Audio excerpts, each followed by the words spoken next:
Berita selanjutnya bagi Tribuners pecinta mobil, dealer mobil Renault resmi dibuka di Kota Ambon. Kabar gembira datang untuk pecinta otomotif roda 4 di Kota Ambon. Pasalnya saat ini dealer Renault telah hadir di Kota Ambon dan sudah opening pada Kamis 20 Oktober 2022. Diketahui Renault merupakan produsen kendaraan Prancis ternama yang didirikan sejak tahun 1899 dan masuk ke pasar Indonesia di tahun 2019. Nama Renault tentu sudah tidak asing lagi sebab merupakan perusahaan pemasok mesin balap Formula 1. Ini upaya PT Maxindo Renault Indonesia memperluas jaringannya ke wilayah Indonesia Timur.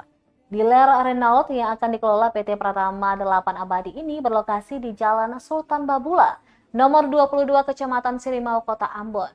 Chief Operation Officer MRI, David Tuwilan, mengatakan bahwa semangat luar biasa dari PT Pratama 8 Abadi dapat membawa brand Renault menjadi yang terdepan dalam industri otomotif, sehingga dapat berkontribusi positif bagi masyarakat Kota Ambon.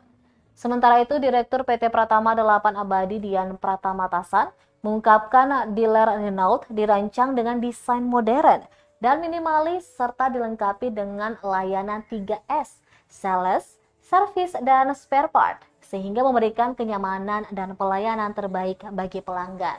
Adapun 3 tipe kendaraan Renault terlaris yaitu Renault Triber, Quid Climber, dan Kiger dapat dilihat langsung di showroom Renault Maluku yang beroperasi Senin hingga Sabtu pukul setengah 9 pagi hingga pukul 6 sore hari. Unit test drive juga telah tersedia sehingga pelanggan dapat merasakan pengalaman berkendara yang menyenangkan dan semakin yakin untuk memiliki mobil Renault. Dalam rangka pembukaan, Renault Maluku memberikan promo menarik berupa hadiah langsung produk elektronik bebas pilih bagi pelanggan yang membeli mobil Renault tipe apapun.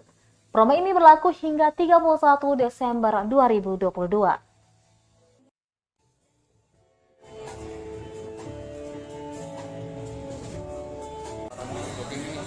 Ya, kita pengen kan masyarakat Kota Ambon, terutama di Provinsi Maluku kan tahu juga bahwa brand Eropa sudah ada di sini. Dan ya biar orang pada tahu, jangan hanya tahu yang itu saja. Karena di Ambon sudah ada, sampai mobil Eropa pun sudah hadir di Kota Ambon. Soalnya punya harga dan juga dia punya kelebihan untuk warga Kota Ambon nih. Nah, dia bilang rasa ini cocok sekali pada orang Ambon ini. Beta rasa karena ini kan rata-rata mobil semua mobil Renault ini tipenya 1000 cc. Jadi kan jauh lebih irit. Ya, dan standarnya masih bisa memakai Pertalite. Ya. Bisa untuk banyak tadi Ya. Ada orang Ambon. Bisa karena kemarin beta yang coba sendiri naik gunung pun oke saja. Ya. Dia proyeksi penjualan di Kota Ambon kayak gimana? Ya, beta belum bisa mengungkapkan bahwa angkanya bisa, tapi ya beta berharap ke depan banyak jauh lebih daripada yang apa yang beta inginkan. Hari ini dan menjadi saksi dalam grand opening Renault Dealer Maluku. Akhir kata saya Puspa pamit undur diri. Terima kasih sudah nonton. Jangan lupa like, subscribe, dan share ya.